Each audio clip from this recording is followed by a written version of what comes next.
Да, имавме само една кратка пауза од наши рекламни пораки и си продолжуваме со нашата утринска програма. Јас веќе најавив кој ќе биде нашиот гостин, на моје огромно задоволство, доктор Злате Мехмедовиќ. Добро утро и добре ни дојдовте. Добро утро и добро ве најдов. Сме и во Комисијата за заразни болести председател, меѓутоа сега сме и со кај физикалната рехабилитација, она што е потребно, можам да кажам за повозрастните, меѓутоа зборувавме дека ги има за жал и оние и помладите генерации, но пред се добре дојде и имаме теми за кои што ќе зборуваме ова утро. Сега би се надевам дека ќе бидат од исклучителна корист за гледачите на Алфа телевизија. Така, јас би сакала на самиот почеток, еве сега искуството, што кажува за почетоците, да кажеме, кога сме веќе кај физикалната терапија и рехабилитација? Кога би ги издвоиле клучните елементи во еден здравствен систем, мораме да се фокусираме на три работи, а тоа се промоција на здравје и превенција на болести, клиника и третман и секако рехабилитација. И кога ќе видите дека еден од овие три клучни делови на системот е рехабилитација, да можете да замислите колкава е улогата, важноста на системот кој што денеска треба да го менаџирате. Од аспект на тоа колку има бенефит, она што рехабилитацијата и физикалната медицина го носат за благосостојба не само кај пациентите, туку воедно и во делот на превенција на болести, е исклучително големо и од тој аспект сметам дека ова е една од медицинските гранки или специјалности која што во минатото за жал беше подзаборавена и која што треба да се развива согласно модерните развојни етапи на медицината кои што ги гледаме во останатите специјалности и гранки. Тоа не значи дека специјалноста нема нови методи, нови процедури, нови начини на третман, меѓутоа дека практично треба да се зголеми капацитетот на самата услуга е нешто што вака на прв поглед можеме да видиме дека отскокнува како една потреба која што очигледно се перцепира дека е неопходна.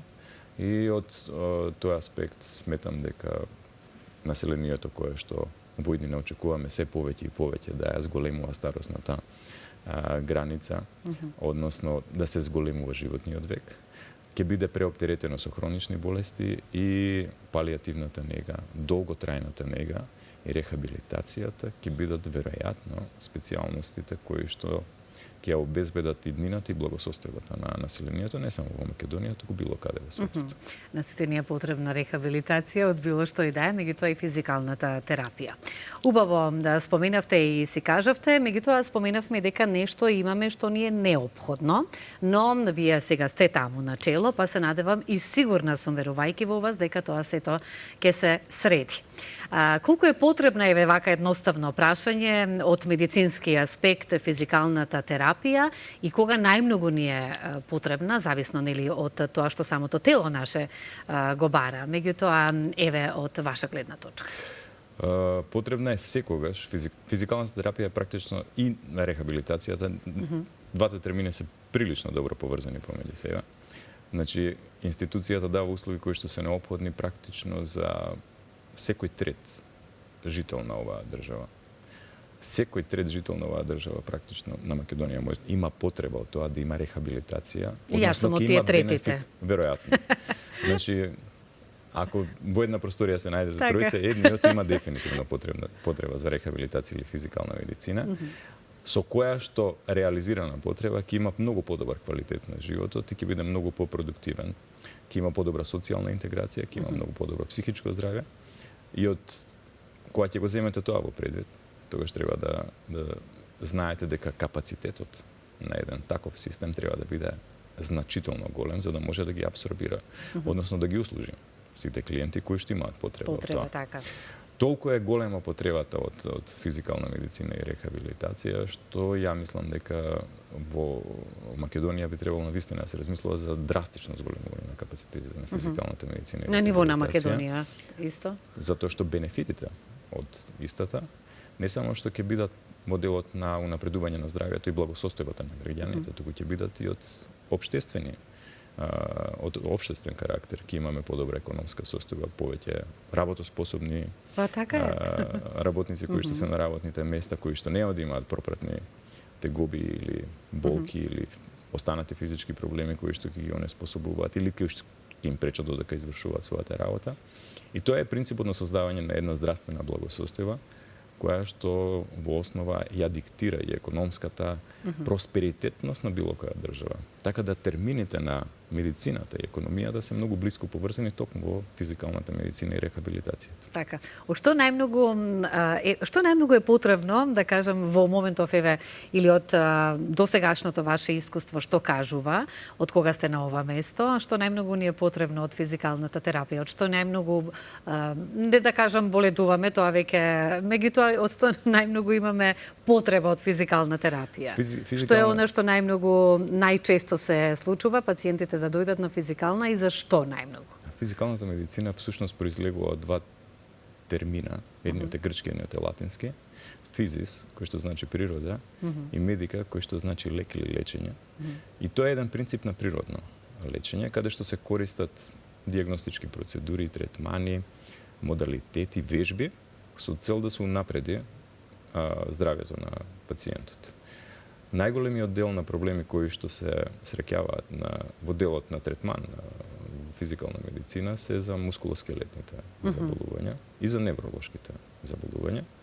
Меѓутоа во делот на рехабилитацијата сите оние кои што имаат било каква онеспособеност, односно намалување на капацитетот на нормалните функции на организмот, преку процесот на рехабилитација всушност се доаѓа до намалување на таа неспособеност и зголемување на способностите на организмот согласно анатомските структури, односно она што го дозволуваат анатомските структури на организмот. Сето тоа е индивидуален процес и секој процес на рехабилитација физикална медицина се однесува на единка. Меѓутоа, како што споменав, она што најмногу во Македонија го гледаме како проблеми кои што се јавуваат и имаат потреба од физикална медицина и рехабилитација, се мускулоскелетните и невролошките заболувања. Зошто е тоа така? Од која причина најмногу? Која е причината за тоа? Ние сме во просек земја која што има многу хронични заболувања. Процентот на хронични заболувања се движи помеѓу 90 и 95%. Ние ги нарекуваме незаразни заболувања, каде што спаѓаат кардиоваскуларните заболувања, невролошките заболувања, малигномите, повредите, сето она што не е предизвикано со инфективен агенс. Останатиот дел од 10 или 5% се заразните заболувања кои што се предизвикани од тие инфективни агенси.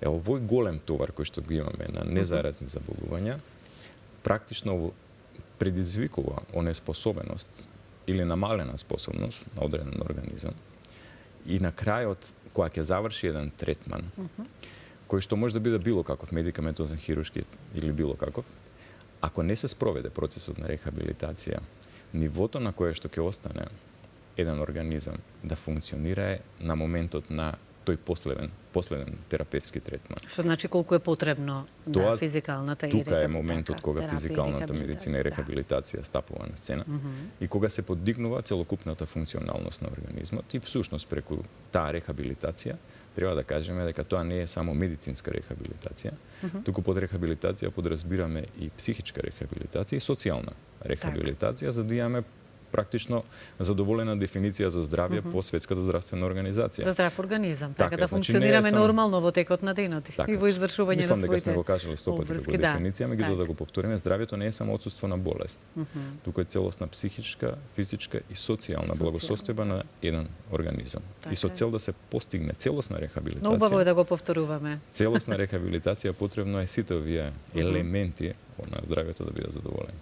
Сега, тука во глобала кажавме општо од што најмногу доаѓаат пациенти, да кажеме, на физикална терапија и рехабилитација, но што најмногу патат жените? Остеопорозата е веројатно еден од проблемите и основната диагностичка процедура на клиниката за физикална медицина и рехабилитација е дензитометријата. Така да, во однос на делот на диагностика и на третман, во делот на она што го има клиниката, имаме сосема солиден диагностички и терапевски тим кој што може да излезе во пресрет на она што најмногу ги мачи жените. Меѓутоа, независно само од ова кое што е не исклучително, туку би кажал најмногу врзано за жените. За жените, така, секако има проблеми кои што се поврзани пропратно и со невромускулните заболувања, со невролошките заболувања. Има многу мозочни удари во последно време кои што се резултат, ја би кажал, освен на она зголемување на бројот на незаразни заболувања и на лошиот квалитет на живот кој што практично го практикуваме ние како граѓани. Затоа што недоволно внимаваме на тоа каква ни е исхраната, колку физички активности применуваме во текот на денот, на што треба да внимаваме, каква имаме медицинска едукација, дали знаеме што е тоа што е штетно за нас како личност и ако сето ова не го знаеме и ако не можеме да го применуваме, се доведеме во состојба да мораме да го платиме цехот на хроничната болест која што е последица на една таква нездрава исхрана, нездрав начин на живот, недоволна физичка активност и така натаму. Па и недоволната физичка активност доведува до тоа дека ќе ни е потребна физикална терапија со оглед на тоа дека телото си бара активност. Постои и кинезитерапија, постојат и физички вежби кои што се користат токму со цел, нели, да се потикне функцијата на мускулатурата и да се потикне функцијата на нервите со цел да можете навистина да функционирате малку подобро од тоа што сте функционирали. Ја споменавме остеопорозата, дека е една од најголемите проблематики со кои што се соочуваат жените кои што доаѓаат на физикална. Јас тука би сакала да кажеме и да подсетиме кои се причинителите за остеопорозата и кога треба навреме и кога треба првиот преглед да се направи за остеопороза кај жената. Во основа кога зборуваме за остеопорозата како заболување, треба да знаеме дека тоа е претежно врзано за жените како проблем, се јава како резултат на недостатокот на витамин D3 или неговата недоволна утилизираност во организмот, поради што доаѓа до недоволно добар квалитет на градење на коскената структура. Тој недоволно добар квалитет на коскената структура може да предизвика фрактури кои што и при најмал пат може да се случат, што представува дополнителен проблем.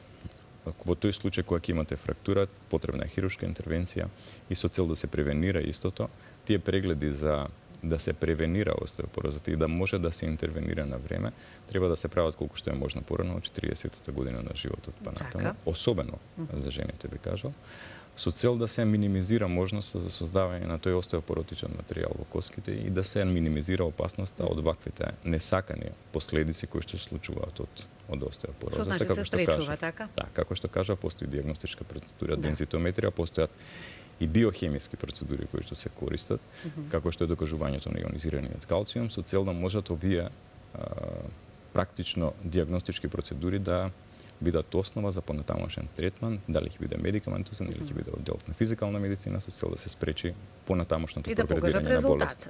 Секако да се спречи прогредирањето на болест. Едно од гранките на физикалната медицина и превентивната физикална медицина, освен ова што го спомнавме во делот на остеопорозата, многу често се користи, например, кај лумбалниот синдром кај трудници. Бидејќи тогаш доаѓа до изразување на таа лумбална лортоза кај трудниците, па и тогаш се применува физикална терапија или се користи, например, кај деца кои што имаат сколиози, кои што имаат пореметување, например, на рабетниот столб. Така да превентивната физикална медицина е еден од основните елементи. Секако, доколку таа превентивна физикална медицина не биде аплицирана на време и доколку немаме медицинска култура кога тоа и како треба да го направиме. Секаде е се што е, кога зборувате вие докторите, кажувате се што е на време, може да доведе до еден резултат. Па и во физикалната исто така терапија. Има една многу добра поговорка која што вели дека секој грам превенција вреди колку килограм третман. Ете така, да. И од кога ќе ја земеме во пред физикалната медицина, секако дека и тука постои третманот, меѓутоа она што можете да го превенирате, секако дека ќе заштедите и време и простор и пари и ресурси, со кога ќе практично нема да дојдете во состојба да имате фрактура или да имате веќе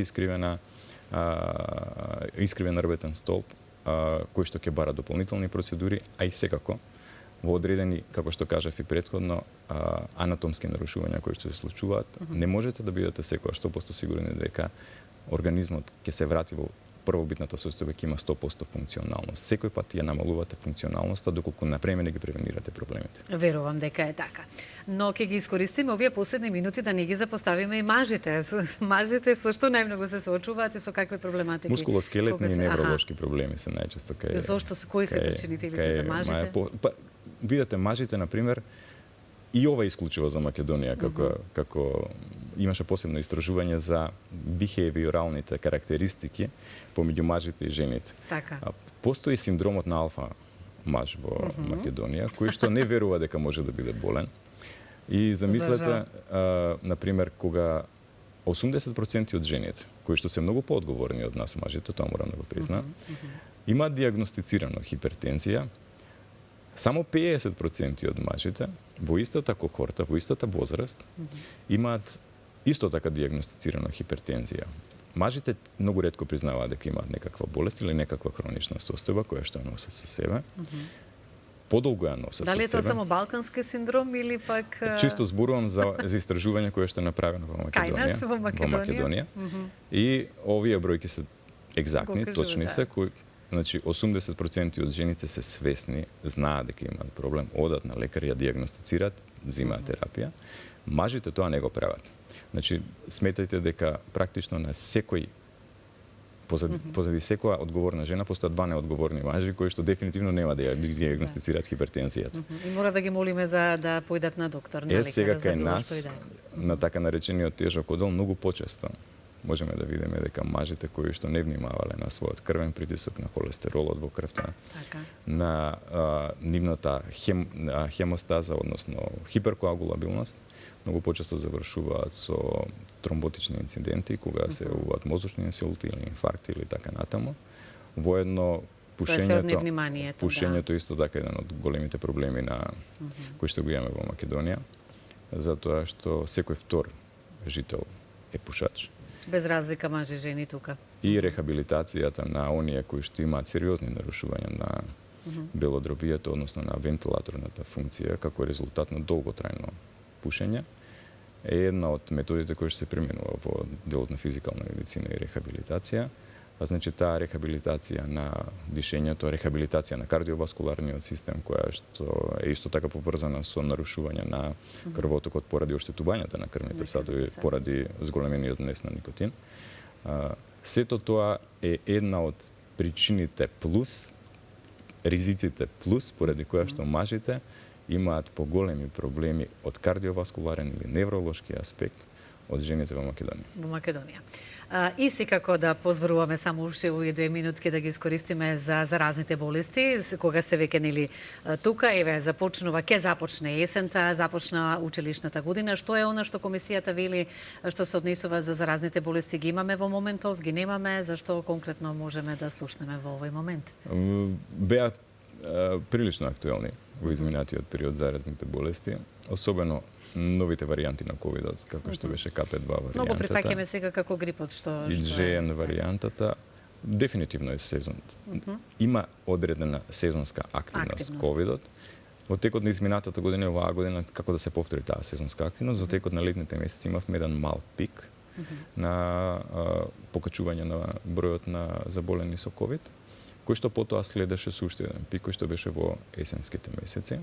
Ќе видиме оваа есен што ќе не дочека. Имаме две нови варијанти, доминантна во моментот е JN1 варијантата и двете варијанти се на Омикрон и двете предизвикуваат лесна симптоматологија. Веќе подолго време живееме во ерата на Омикрон, на SARS-CoV-2 вирусот и нашиот имунитет... Полесни симптоми, да кажеме, така? Симптомите се резултат на силниот имунитет кој што е изграден и со вакцинација и со прележување на болест.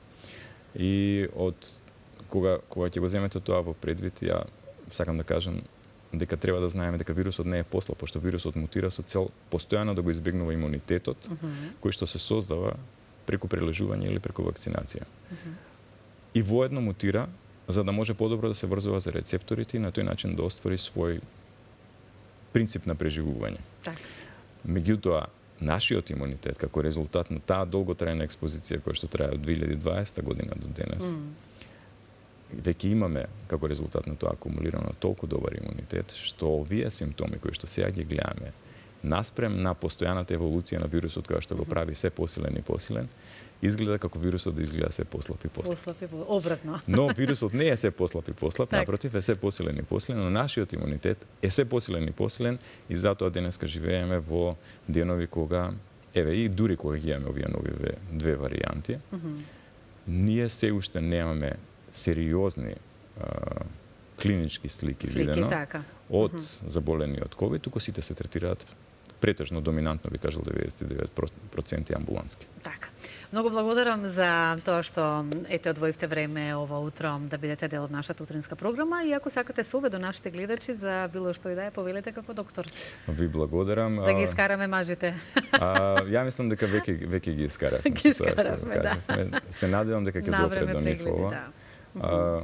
Секој сака да има квалитетен живот, секој сака да има благосостојба, секој сака и пензионерските денови да се ги помине во добро здравје. Во добро здравје. И ако сакаме тоа навистина да се случи, тогаш треба малку повеќе да внимаваме на медицинската едукација и да внимаваме на превенцијата за цел навистина да немаме потреба деновите кои што треба да ги поминеме во мир и во домот на поодмината возраст да ги поминуваме во болници. Така да од тој аспект внимавајте на превенцијата, сочувајте си го здравјето за тоа што после се е многу потешко.